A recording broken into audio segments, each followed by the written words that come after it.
Hello, and welcome to No Sleep Tonight. Before we begin, don't forget to like, share, and subscribe. It helps this channel grow and keeps these true horror stories coming.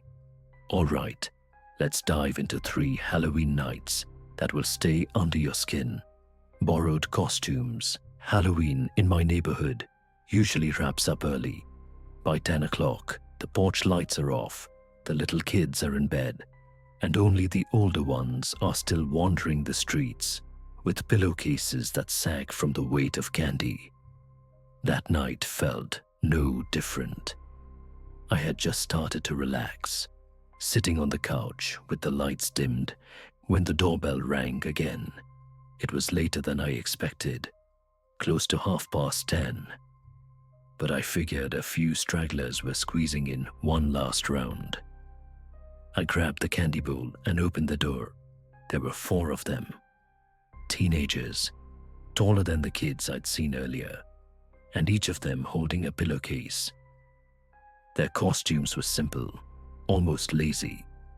A cracked scream mask, a ripped vampire cape, and a couple of old plastic masks that looked like they had been pulled from the bottom of a closet.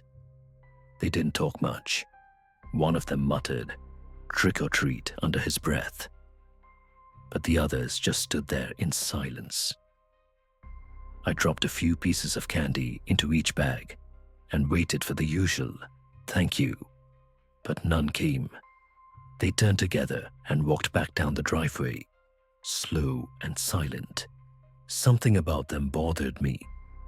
I didn't know why, but something about the way they stood there, the way they didn't speak, stuck in my head. I told myself I was being paranoid and shut the door. Later, after the house was quiet and the kids were in bed, I went out to the garage to put some things away. That's when it hit me. The cape, the mask, they weren't just random costumes. They were mine. 2 weeks earlier, I had boxed up a pile of old Halloween junk, decorations, costumes my kids had outgrown, things we didn't use anymore, and shoved it against the wall in the garage. The torn cape, the scream mask with the crack across the chin, they were both in that box.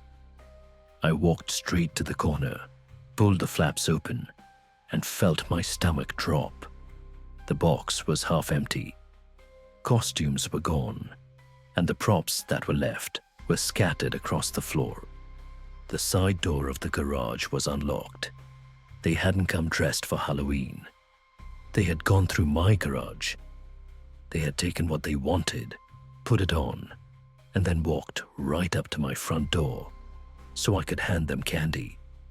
I just stood there, staring at that open box. My chest felt tight. How long had they been there? Had they only taken costumes? Or had they gone further? Had they stepped inside the house while we were distracted at the front door with other kids? I barely slept that night, and when I finally did check the camera footage the next morning, it made everything worse. The 4 of them stood in a line on my porch, silent, staring through their masks. The one in the scream mask tilted his head back, just enough for the camera to catch the empty eye holes fixed directly on the lens. I can't explain why, but I swear it didn't look random. It looked deliberate. That box in the garage has been taped shut ever since. But every Halloween, when the porch light goes off and the neighborhood grows quiet, I find myself picturing them again. 4 kids in masks and capes that belonged to me, standing at the door, waiting to see if I'd realize it wasn't just a trick. Because if they were bold enough to take costumes out of my garage and show up wearing them, then I can't stop wondering what else they took that I haven't discovered yet. The candy trade. When I was a kid, dumping out your Halloween bag at the end of the night was almost better than trick-or-treating itself. You'd come home, pour everything onto the floor, and sit there sorting it into piles, chocolate bars in one stack, lollipops in another, and all the boring hard candy shoved to the side. My sister and I always argued over trades, and my mom would hover, making sure nothing looked tampered with. One Halloween, I was about 10 years old. I came back from making the rounds with a group of friends. It had been a long night. We must have hit 30 houses, maybe more. I dumped my candy onto the carpet, and right away, my mom noticed something that didn't fit. It was wrapped in plain silver foil, no brand, no bright wrapper, just foil, twisted at both ends. She peeled it back, and inside was a small chocolate disc. No markings, no logo, nothing to show where it came from. She asked me where I got it. I honestly couldn't remember. We'd been running up to porches all night, laughing and pushing each other, bags filling so fast, I wasn't paying attention to what went in. I shrugged. She frowned, set it aside, and told me not to eat it. But I had one already. I didn't think much of it.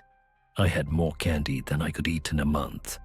The next day, I woke up sick. My stomach hurt. I couldn't keep anything down. And my mom said 2 of the kids I'd gone trick-or-treating with were sick too.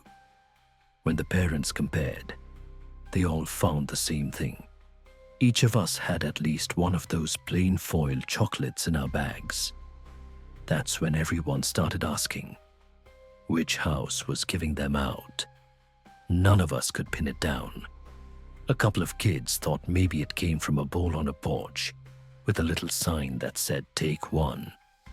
Someone else swore it was dropped straight into their bag by a man at a White House on the corner. But when the parents retraced the route, nobody could agree.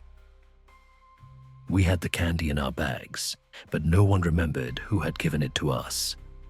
The police were even called, but there wasn't much they could do without a clear answer. Their advice was just, don't eat unmarked candy again. That was the end of it, officially. But I still think about it every October. The way we all ended up with the same strange candy, and how not one of us could remember where it came from. That's what unsettles me most. Not that it made us sick, not that it slipped past the parents checking bags, but that a handful of kids could carry something home, eat it, and not one of us could say who handed it over.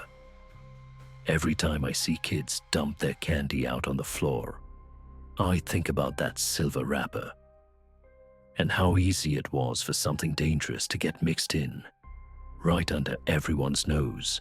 The house that lured kids inside. I was 12 years old the Halloween this happened. Back then, trick-or-treating always felt safe. The streets were full of kids.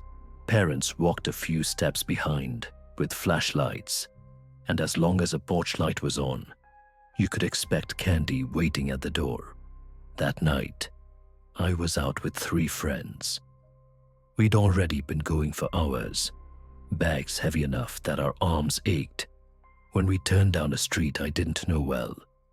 Most of the houses were dark, but halfway down, we saw one with its light still on.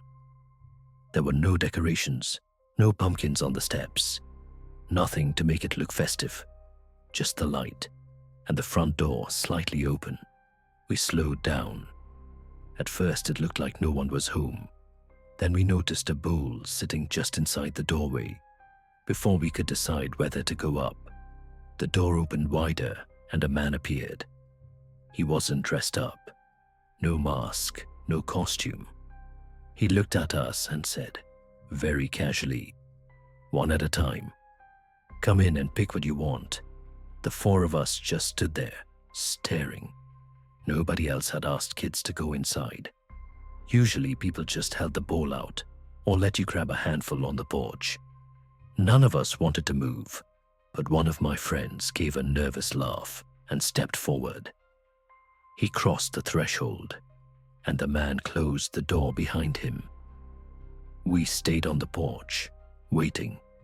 At first, We thought it would be quick, but a minute passed, then another. The laughter of kids on the street felt far away compared to how quiet that porch was. I remember shifting from one foot to the other, trying to convince myself it was fine. But the longer it went on, the worse it felt. Finally, the door opened. My friend stepped back out. His face was pale, and he held his bag tight against his chest. He didn't say a word. The man leaned against the doorframe, looked at the rest of us, and asked, "Next." We didn't answer. We didn't even look at him. All four of us bolted down the steps and didn't stop running until we were blocks away. When we finally caught our breath under a streetlight, we asked our friend what happened in there. He shook his head and kept saying the same thing. "Don't go in there." That's all he ever told us. We never reported it. We never told our parents. But every Halloween since, when I see a porch light shining at a house with no decorations, I think about that man standing in the doorway, about how easily it could have been one of us who went in and didn't come back out. Halloween ends the same way every year. The lights go out, the kids go home, and the streets go quiet. Thanks for watching No Sleep Tonight. I'll see you in the next video, and until then, sleep well.